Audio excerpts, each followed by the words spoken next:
नमस्कार साथियों, गौरव ज्ञान धारा में आप सभी का स्वागत है। और देखते ही देखते अपन आरबीएससी के इस बैच की 50वीं क्लास में आ गए।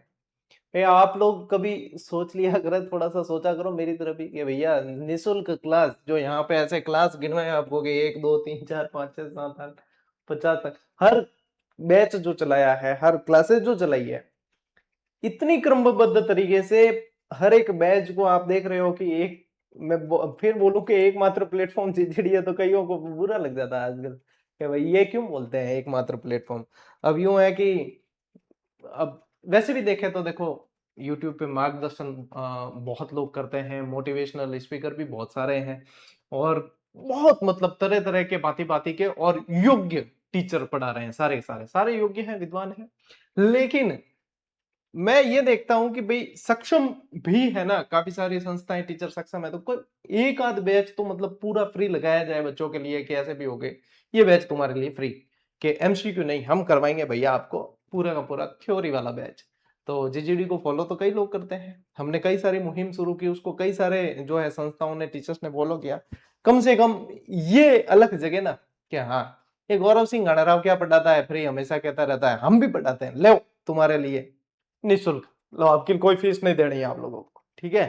फिर लोग कहते हैं कि भाई ये तो टेस्ट सीरीज बेच लेते हैं, इनका फायदा हो जाता है। तो मैं तो कहता हूं कि बाकी भी ऐसे कर लिया करें, पूरे पूरे कोर्स जो है क्लासेस फ्री कर दें और टेस्ट सीरीज जो मैं जिस रेट में और जिस तरीके से देता हूं उस तरीके से दे दें, बस। तो बच्चों का तो भला हो जाएगा है। लेकिन करते नहीं है ऐसे लोग। तो आप लोगों को पता ही है कि रीट मेंस का बैच अपन शुरू करने वाले हैं, बहुत बेहतरीन तरीके से पढ़ेंगे। और क्योंकि नया बैच रहेगा, फ्रेश बैच रहेगा, तो समय भी काफी है, तो अपन उसको पूरी शिद्दत से पढ़ेंगे और काफी सारे ऑथेंटिक सोर्स से, क्योंकि अब जैसे डिटेल में अपन को पढ़ना ही है, तो काफी सारे ऑथेंटिक सोर्सेज से और अपन बहुत अच्छी तरीके से ऐसी ऐसी चीजें भी, यूनिक चीजें मैं लाने की कोशिश करूंगा जो अपने को कई सारे प्रश्न सीधे एग्जाम में देखने को मिलते हैं। हालांकि कैसा भी एग्जाम हुआ हो ना, 80 से 90% यदि अपन देखें तो अपने सारे सारे कंटेंट में से आ रहा है।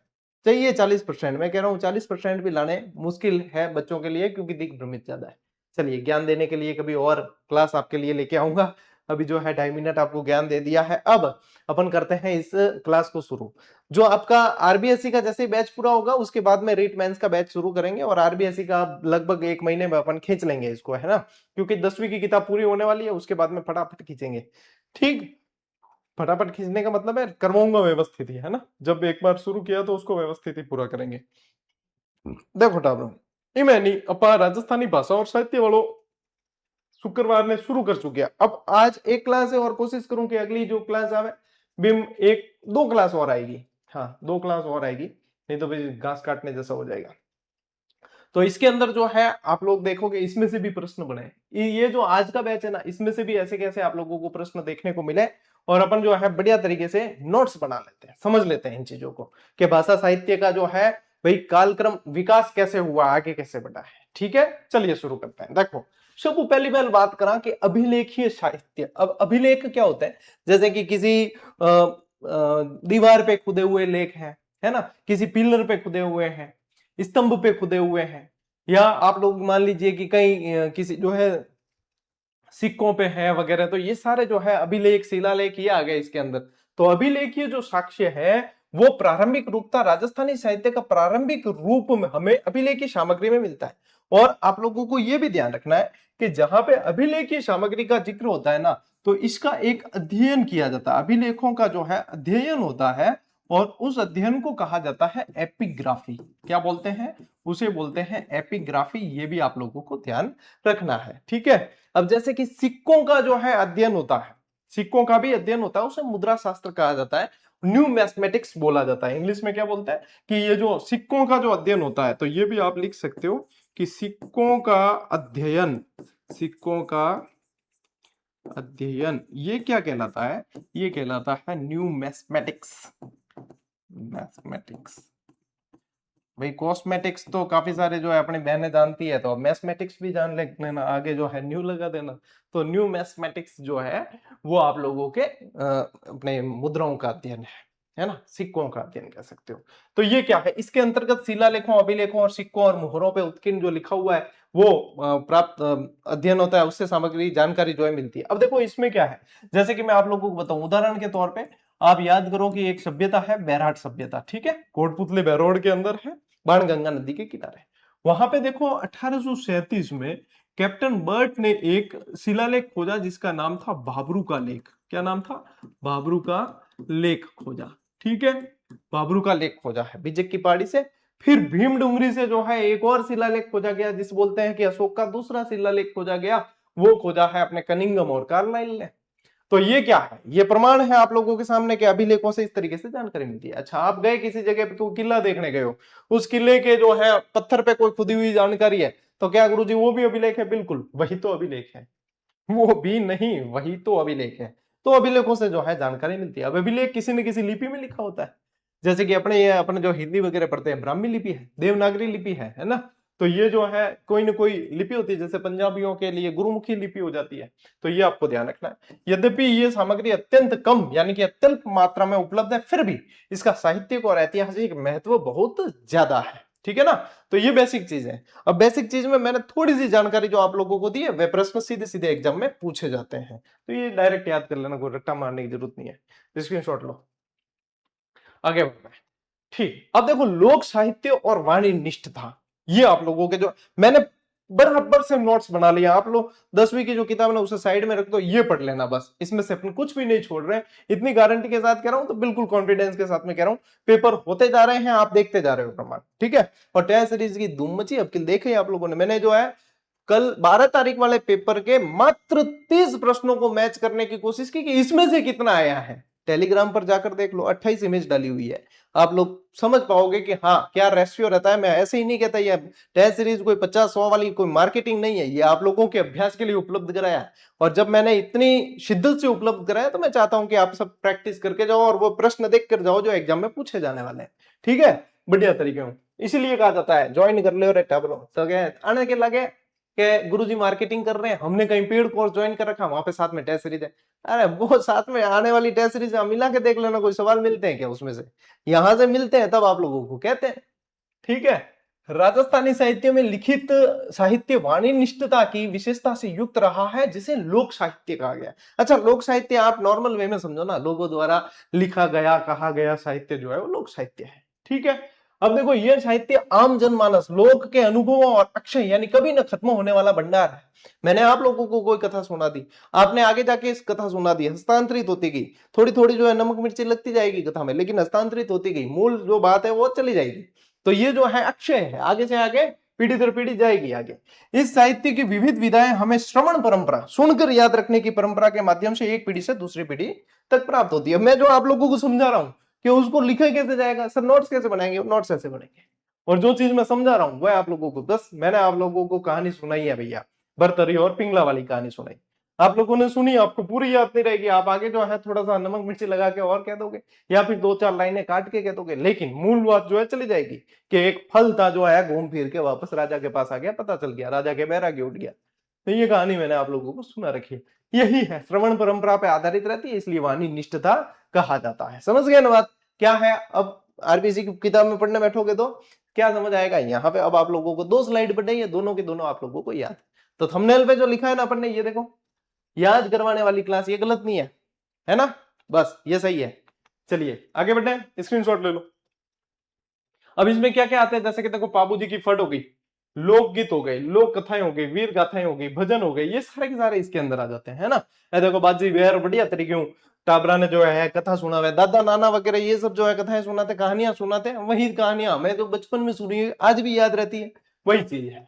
अगले देखो, राजस्थानी साहित्य का काल विभाजन, ये भैया मोस्ट इंपोर्टेंट, और इससे सवाल बने हुबहू बने, हुबहू बना है। अभी ये 2-3 महीने पहले कौन सा एग्जाम हुआ था, एक कोई एग्जाम हुआ, उसमें मैंने प्रूफ भी डाला था, और पुरानी वाली आरबीसी का डाला था, क्योंकि नई वाली आरबीसी उस समय तक आई नहीं थी, है ना। उसमें से भी डाला था कि भैया यहाँ अभी भी जो है अपने ये देख लो प्रूफ। तो ये क्या करना है आप लोगों को, ये जो है काल के अनुसार, समय टाइम पीरियड के अनुसार ध्यान रखना है।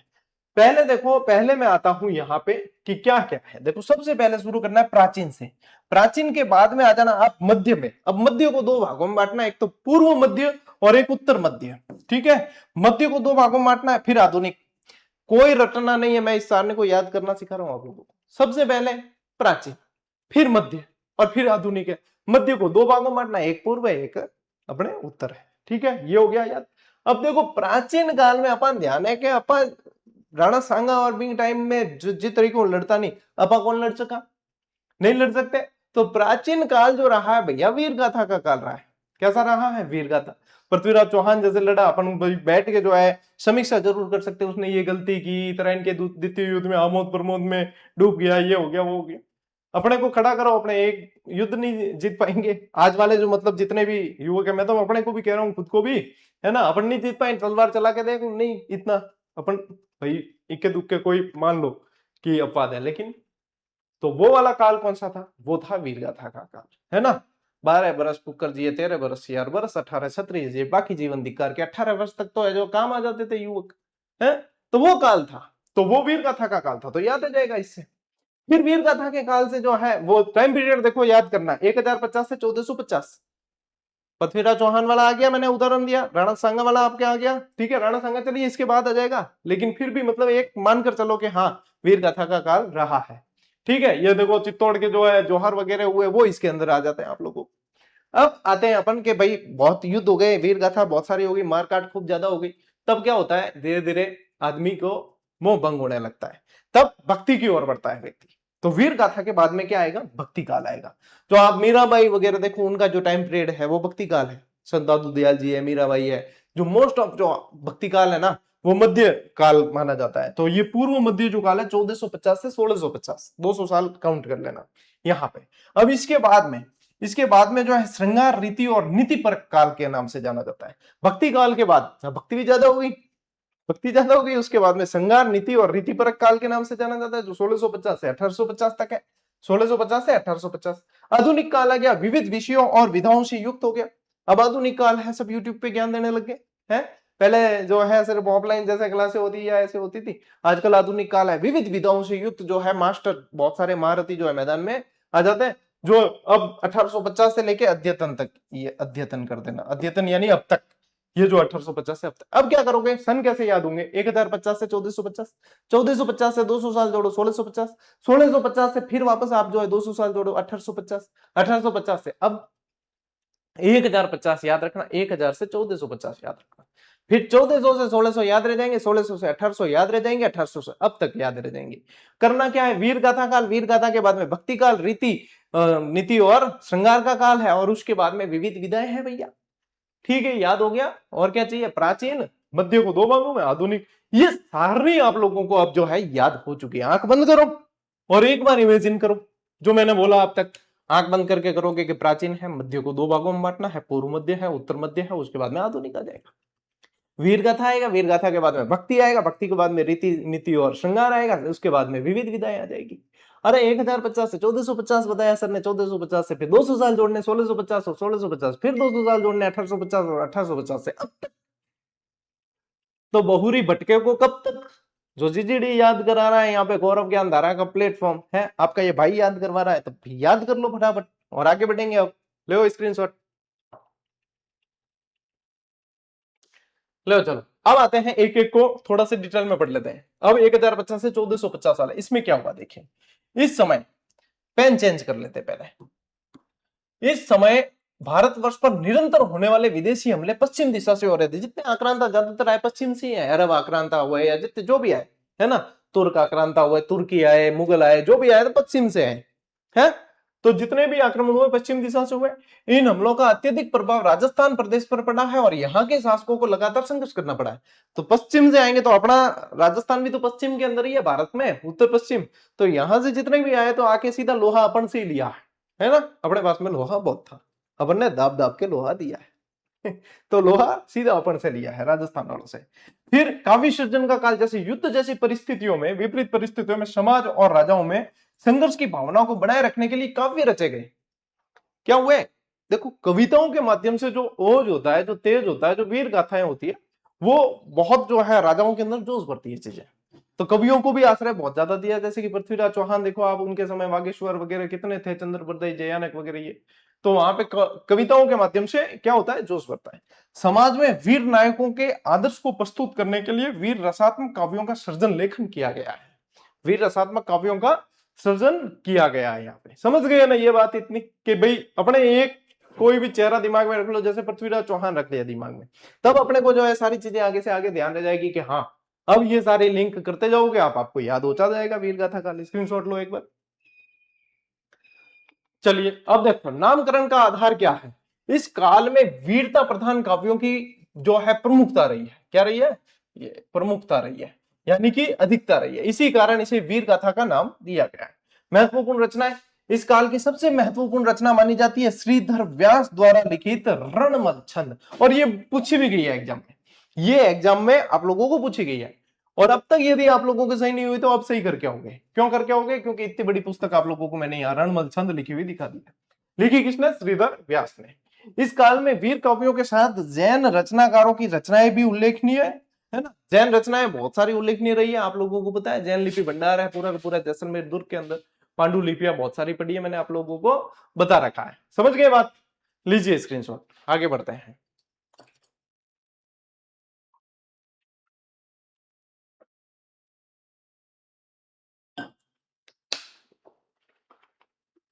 अब आते हैं अपन मध्यकाल में चले जाते हैं, उसमें से भी पूर्व मध्यकाल। अब आप लोगों को क्या ध्यान रखना है? संत महात्मा ध्यान में रखना है।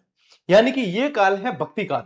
जब युद्ध मारकाट बहुत ज्यादा हो गई, मन की जो है धाबगिया पूरी तरीके उनके लड़े झगड़े में क्यों नहीं रखे हुए, बिंग बाद में एक ही आसरो दिखे भगवान। क्या अब तो मोह माया को त्याग देते, लड़े झगड़ों को त्याग देते, तो भगवान की याद आती है। तो किसकी याद आती है? भगवान की याद आती है। तो वो काल कहा गया भक्ति काल। अब भक्ति काल में संत बहुत सारे हुए है ना, लोक संत बहुत सारे हुए। तो उन्होंने जो है भैया लोगों को ज्ञान दिया कि वास्तव में कोई इसमें सार नहीं रखा है, आप जो है ईश्वर से नाता जोड़ लीजिए। ये टाइम पीरियड कौन सा है? 1450 से 1650। राजस्थान के इतिहास में संघर्ष का एक लंबा दौर रहा है और इन युद्धों से साम्राज्य विस्तार के साथ साथ धर्म और संस्कृति के प्रचार प्रसार की प्रवृत्ति भी दिखाई दी है। इन निरंतर संघर्षों से यहाँ धर्म और संस्कृति को व्यापक रूप से प्रभावित किया है और भक्ति की ओर झुकाव देखिए कि ऐसी विकट परिस्थितियों में संघर्षों से मुक्ति पाने के और समाज के सभी प्रकार से विभेदों को मिटाने के लिए जनसामान्य भक्ति की ओर प्रवृत्त होने लगा। मैंने जो चीज आपको बोल के बताई वही चीज नोट्स में लिखी हुई है, यहाँ पे वही चीज नोट के माध्यम से लिखी हुई है कि भाई बहुत ज्यादा त्रासदी हो जाती है, त्रास घड़ बढ़ जाए के बाद में एक ही आसरो दिखेगा, हे भगवान बचा लो, हे भगवान अब हमें बचा लीजिए, ये आक्रमण बहुत ज्यादा हो गए। ठीक है, तो ये आप लोगों को ध्यान रखना है। स्क्रीनशॉट लो। देखो संतों का योगदान बहुत रहा है इसमें। इस दौर में कई संतों और भक्तों जन सामान्य को सही राह दिखाई है। उन्होंने अपनी कलम से समाज के भेदभावों को मिटाते हुए सद समाज की कल्पना को मूर्त रूप दिया है। ठीक है, और इन संतों और भक्तों की रचनाओं की अधिकता के कारण ही इसे भक्ति काल कहा गया। अब कौन कौन से संत हुए जैसे कि इस काल में? तो आप देखो कि मीराबाई है, रैदास जी है, दादू दयाल जी है, कबीरदास जी है, पीपा जी है, सुंदरदास जी है ना। कबीरदास जी की साखियां देख लो, मीरा जी की पदावलियां देख लो आप, है ना। रैदास जी की पर्ची के अंदर लिखा हुआ है इनका साहित्य। तो ये सारे जो है, पीपा जी की भी पर्ची है, पीपा जी की पर्ची। तो ये इन्होंने लोगों को आईना दिखाया है कि ये मारकाट और युद्ध वगैरह में ज्यादा कुछ रखा धरा नहीं है। स्क्रीनशॉट लो। प्रमुख संप्रदाय और उनकी विचारधारा देखिए। इस काल में विभिन्न संतों और उनके द्वारा चलाए गए संप्रदायों ने अपनी गहरी पैठ बनाई है। पैठ तो थे हम जो ना किंगी, मतलब जो है शाख बन जाया करे कि मैं कई जना क्या ना मेरी समाज में बहुत बढ़िया पैठ है। तो पैठ रो मतलब है कि शाख बढ़ाना, तो इनकी बहुत बढ़िया शाख रही है। जैसे कि संप्रदाय के अंदर देखो आप राम सनेही संप्रदाय, ये संप्रदाय मैंने सारे के सारे पढ़ा रखे हैं आप लोगों को, है ना। राम सनेही संप्रदाय, दादूपंथी है ना, दादू दयाल जी के नाथपंथी संप्रदाय, अलखिया संप्रदाय, विष्णुई संप्रदाय, जसनाती संप्रदाय। तो इन्होंने क्या किया है? समानता और भक्ति के भाव को प्रस्फुटित किया है ना। ये ध्यान रखना है। मुख्य शिक्षाएं क्या दी है? नाम स्मरण के महत्व को प्रतिपादित किया है, भगवान के नाम का। जैसे कि यहाँ पे अब आजकल जो है अपने प्रेमानंद जी महाराज भी जो है नाम स्मरण, नाम जप के बारे में बताते हैं। नाम जप के बारे में कहते हैं ना, वो नाम स्मरण यही शिक्षा है। उस समय ये हुए थे लोक संत। आज के आधुनिक काल में आप प्रेमानंद जी को देख लीजिए, तब आपको पता चलेगा कि लोक संतों की क्या भूमिका रही है और उन्होंने किस तरीके से काम किया। आधुनिक काल में, आज वर्तमान काल में आप प्रेमानंद जी महाराज को देख लीजिए, वो भक्ति काल के आपको संत ही नजर आएंगे, है ना। निर्गुण उपासना पर विशेष बल दिया, यानी मूर्ति पूजा और इनका विरोध किया है। सीधा भगवान को मानो, गुरु की महत्ता को सर्वोपरि बनाया। अब ये जो चीज है ना बेटा, ये जाति व्यवस्था में भेदभाव को मिटाने के लिए इन चारों पंक्तियों से मिला के एक सवाल बनाया था आप लोगों के। याद आ रहा है? कौन से एग्जाम में था? कमेंट करके बताना, मुझे एग्जाम का नाम याद नहीं आ रहा, इसका मैंने प्रूफ भी डाला था। तो उसमें से एक गलत बताना था। देखो, नाम स्मरण आ गया, इसके अंदर निर्गुण उपासना आ गया, गुरु की महत्ता पर जोर आ गया, और जाति व्यवस्था के भेदभाव को मिटाने के लिए इन 4 लाइनों को ही टारगेट बना के दिया। देखो एग्जामिनर ने कितना अंदर जाके जो है प्रश्न बनाया। सीधा फैक्चुअल नहीं था, कंसेप्चुअल था, लेकिन भैया एक एक लाइन को पढ़ोगे तो फैक्ट कहलाएगा, और मिल गए तो कंसेप्ट कहलाएगा। तो जात पात न पूछे, क्या है? जात पात पूछे नहीं कोई, हरि को बजो हरि को कोई। यानी कि इन्होंने ये शिक्षाएं दी, और इन्हीं के जो है ये शिक्षाओं से संबंधित ये प्रश्न पूछा था टाइम पीरियड के साथ में। भक्ति काल का टाइम पीरियड आपको पता है 1450 से 1650, यहां से बना था ये प्रश्न। ठीक है, लीजिए स्क्रीनशॉट। चलो चलो, अब सगुण भक्ति धारा और प्रमुख रचनाएं। निर्गुण भक्ति के साथ साथ सगुण भक्ति धारा भी चलिए, कि भगवान की मूर्ति को जो है पूजने की, और भगवान की जो है मूर्ति को साकार रूप में मानने की, और ये जो है सगुण धारा है। और इस काल में निर्गुण संतों के साथ साथ सगुण भक्त कवियों के आराध्य देवों और वंदना का महिमा गान भी उत्कृष्ट साहित्य इसके अंदर रचा गया था। यदि देखें अपन, भक्त शिरोमणि मीराबाई, इनके द्वारा रचित जो पद है, पदावलियां है। पृथ्वीराज राठौड़, इनकी सुप्रसिद्ध कृति है वैली किशन रुक्मणी, जिसे अपने क्या कहते हैं, राजस्थान का पंचम वेद 19वां पुराण कहते हैं। माधवदास ददवाड़िया, इनके द्वारा लिखा गया रामरासो। ईश्वरदास द्वारा लिखे गए हरिरस और देवयान। सायाजी झूला द्वारा लिखा नागदमन, ये भी प्रश्न बना हुआ है। ये सारे के सारे प्रश्न बनेंगे आप लोगों के, और साहित्य वाला चैप्टर बहुत इंपॉर्टेंट है। आरबीएससी की इस किताब के अकॉर्डिंग साहित्य ज्यादातर रचनाएं यहीं से पूछी जा रही है। कल अपन पढ़ेंगे ना, कल जैसे कि अपन बहुत सारी जो है विधाएं पढ़ने वाले हैं, साहित्य की बहुत सारी विधाएं पढ़ने वाले हैं, जैसे कि पर्ची क्या होती है, श्लोका क्या होता है, ये सारे कल अपन पढ़ेंगे। जैसे रासो साहित्य क्या हो गए वगैरह। ये आज जो है अपन पूरा ये कालक्रम पढ़ रहे हैं इसका, तो ये इस कालक्रम के अंदर भी ये जो रचनाएं आ रही है ये आपको ध्यान रखनी है। ठीक है, लीजिए ये मोस्ट इंपॉर्टेंट है, स्क्रीनशॉट लो। उत्तर मध्य काल यानी श्रृंगार रीति और नीति का काल है। उत्तर मध्यकाल को 2 भागों में बांटा है।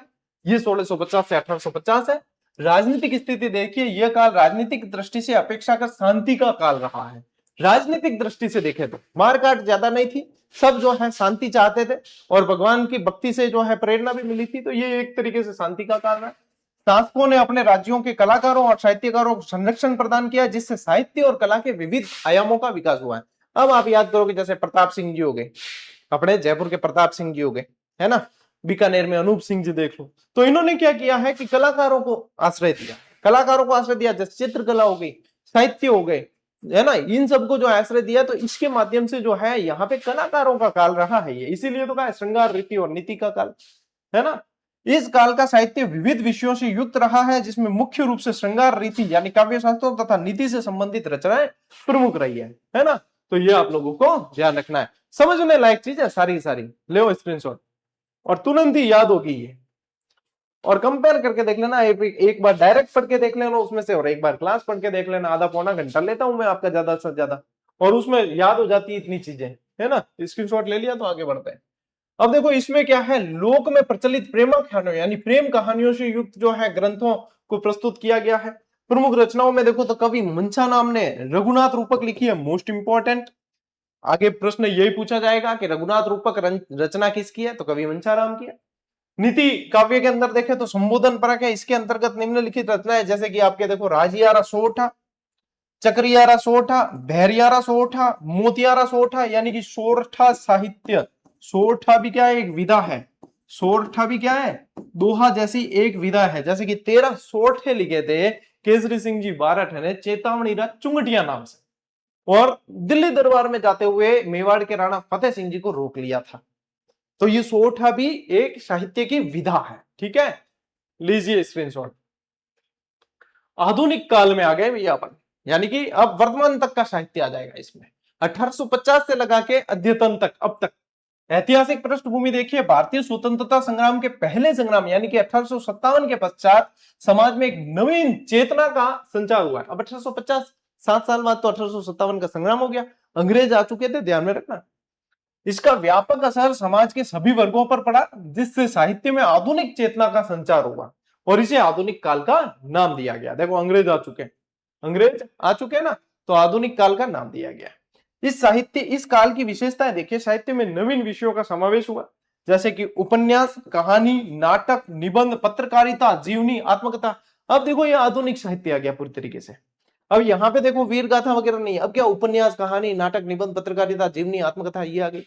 राष्ट्रवाद, सामाजिक सुधार, नारी जागरण, शिक्षा, विज्ञान, मानवता, राष्ट्रीय एकता, ये सारे विषय बने। पूरा का पूरा आधुनिक साहित्य आप दिमाग में लाओ कि अभी क्या क्या चीजें लिखी जा रही है। जैसे कि कहीं कुप्रथाएं चल रही है तो उनके विरोध में लिखा जाएगा, कहीं सती प्रथा चल रही है उसके विरोध में लिखा जाएगा, नारी के उत्थान के बारे में लिखा जाएगा, निबंध लिखे जाएंगे, पत्रकारिता से संबंधित बातें होगी, प्रिंटिंग प्रेस आ चुकी थी, तो ये सारी चीजें जो है ये चली है यहाँ पे। अब देखो स्वतंत्रता संग्राम की शुरुआत हो गई, समाज सुधार जो है समाज सुधारक आ गए थे इस समय, समाज सुधार आंदोलनों का उदय हुआ था, नव जागरण का विकास हुआ था, शिक्षा और पत्रकारिता का विस्तार हुआ था। तो आधुनिक काल ने साहित्य को नवीन दृष्टि, नवीन दिशा और नवीन अभिव्यक्ति प्रदान की है। यह आधुनिक काल से परिप्रेक्ष्य में आप इसको इस परिप्रेक्ष्य में जोड़ के देखो, वर्तमान काल वाले परिप्रेक्ष्य में जोड़ो, 1850 वाला जो काल है उसके परिप्रेक्ष्य में जोड़ो, ये पूरा का पूरा आप लोगों को पता चल जाएगा। ठीक है, लीजिए स्क्रीनशॉट, आगे बढ़ते हैं।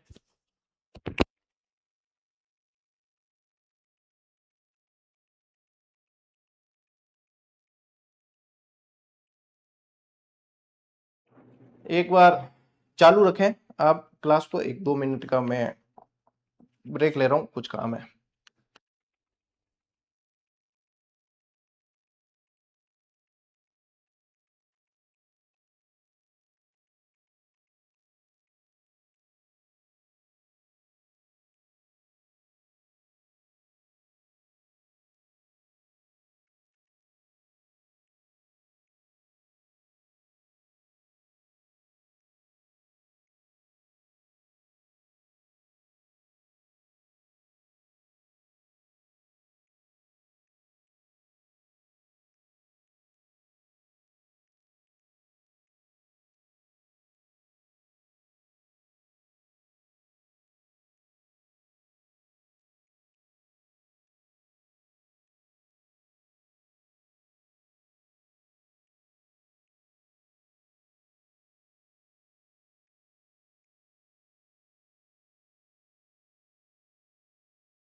हाँ भैया आगे बढ़ते हैं। अब देखो आधुनिक काल विविध विषयों और विधाओं से युक्त, यानी कि 1850 से अद्यतन वाला जो चल रहा है वही है। अब उसमें और क्या क्या चीजें हुई। चेतना का शंखनाद, इसके प्रमुख कवि देखो, राजस्थानी साहित्य में आधुनिक चेतना का शंखनाद मारवाड़ के कवि राजा बांकीदास और बूंदी के सूर्यमल मिश्र ने किया है। राजस्थान के राज्य कवि के रूप में किसे जाना जाता है? सूर्यमल मिश्रण को जाना जाता है। किसे जाना जाता है? सूर्यमल मिश्रण को जाना जाता है। तो देखो यहाँ बांकीदास जी जो है ये किसके दरबारी कवि थे? ये मान सिंह जी के दरबारी कवि थे। किसके? मारवाड़ के मान सिंह, मारवाड़ के मान सिंह, जयपुर वाले मत कर देना, ठीक है। इनके क्रांतिकारी विचारों से समाज में चेतना जागृत हुई। जैसे कि आप देखो ना, इनकी वो रचना आयो अंग्रेज मुल्क रे ऊपर, बांकीदास जी की रचना है ना, जिसे आगे बढ़ने में साहित्यकारों ने भी जगाए रखा है। इसका सुखद परिणाम देश की स्वतंत्रता प्राप्ति के रूप में सामने आया है। अब इतिहास बोध से युक्त कवि थे ये, स्वाभिमान और राष्ट्र प्रेम के प्रबल गायक थे, है ना। रचना इनकी कौन सी? बांकीदासरी ख्यात, बांकीदासरी ख्यात आयो अंग्रेज मुल्क रे ऊपर, ये भी इनकी रचना है। सूर्यमल मिश्रण बहुत ओज और तेज वाली कविताएं लिखते थे और राजस्थान के राज्य कवि के रूप में जाने जाते थे। राष्ट्र चेतना के प्रखर कवि रहे हैं ये भी। और वंश भास्कर इनकी प्रमुख रचना है। कौन सी? वीर सत्सई भी है और वंश भास्कर, ये इनकी प्रमुख रचनाएं रही है। इन कवियों के विचारों ने समाज में नई चेतना का उदय, संचार और साहित्य को जन जागरण का सशक्त माध्यम बनाया है। ठीक है। अब देखो साहित्यिक विधाएं कौन सी है? गद्य और पद्य दोनों विधाओं में साहित्य का सृजन हुआ है। साहित्य का सर्जन हुआ है। इसी साहित्यिक सामग्री के आधार पर राजस्थानी साहित्य की परंपरा अत्यंत सुदृढ़ और महत्वपूर्ण मानी जाती है। ठीक है, यह आधुनिक काल की विशेषताओं से संबंधित है। लीजिए स्क्रीनशॉट। ठीक है, इसी के साथ में आपके देखो, मैंने कहा ना आपके तकरीबन जो है 25-30 मिनट लेता हूं मैं, 30 मिनट से 45 मिनट तक, और उसमें कोशिश ये रहती है कि अपना जो कंटेंट है, यानी कि अपन जो कठिन चीजें हैं उनको इजी बना के याद कर लें, क्योंकि आज की तारीख में याद होनी चीजें बहुत जरूरी है। मैटर की कोई कमी नहीं है आप लोगों के पास, आधुनिक काल है भैया, है ना, इंटरनेट और एआई का जमाना है, तो मैटर की कोई कमी नहीं है, लेकिन मुद्दा यह है कि वह मैटर याद होना चाहिए। हमेशा ध्यान रखना एक बात, कि कभी भी ज्यादा पढ़ा हुआ आप लोगों को सिलेक्शन तक नहीं लेके जाएगा, बल्कि ज्यादा बार पढ़ा हुआ आप लोगों को सिलेक्शन तक लेकर जाएगा। ये गांठ बांध देना बात, जितना ही बार पढ़ोगे उतना याद हो जाएगा और सिलेक्शन के चांसेस बढ़ेंगे। ज्यादा पढ़ा हुआ किन्ने को पार लगाने वालों को नहीं है। ठीक है, मैटर सब जगह बोर बोर, कागला सब जगह काला ही है। ठीक, तो अब बात थाने ध्यान रखनी है, और मैं बता दियो थाने रीट प्री की टॉपिक वाइज टेस्ट सीरीज आप लोगों को दे रखी है। सेकंड ग्रेड के अंदर परिणाम देख चुके हो आप, हर एग्जाम के अंदर आप लोगों को रिजल्ट देखने को मिल जाता है। सीईटी की टॉपिक वाइज टेस्ट सीरीज आप लोगों को दे रखी है। तो इंतजार किस चीज का कर रहे हो? किसी चीज का इंतजार नहीं करना, अपना अभ्यास एंश्योर करो। हर टॉपिक को तैयार करने के बाद में अभ्यास करो कि कितनी गुंजाइश बाकी है, कितना तैयार हो गया। ये है तरीका। हजारों प्रश्न दे दिए प्रैक्टिस के लिए, शानदार व्याख्या दे दी आप लोगों को प्रैक्टिस के लिए। कहीं भी बैठे हो, दूर दराज कहीं भी ऐसी जगह पे जहां पे किताब नहीं है आपके पास में, तो भी आप लोग पढ़ाई से टच में रह सकते हो। इससे ज्यादा सुविधा की आप लोग अपेक्षा मत करना, कोई भी करने वाला नहीं है। तो आज की इस क्लास में, इस सेशन में साथियों इतना ही। अब मिलते हैं अपन अगली क्लास में, अगले सेशन में। तब तक के लिए राम राम, जय हिंद।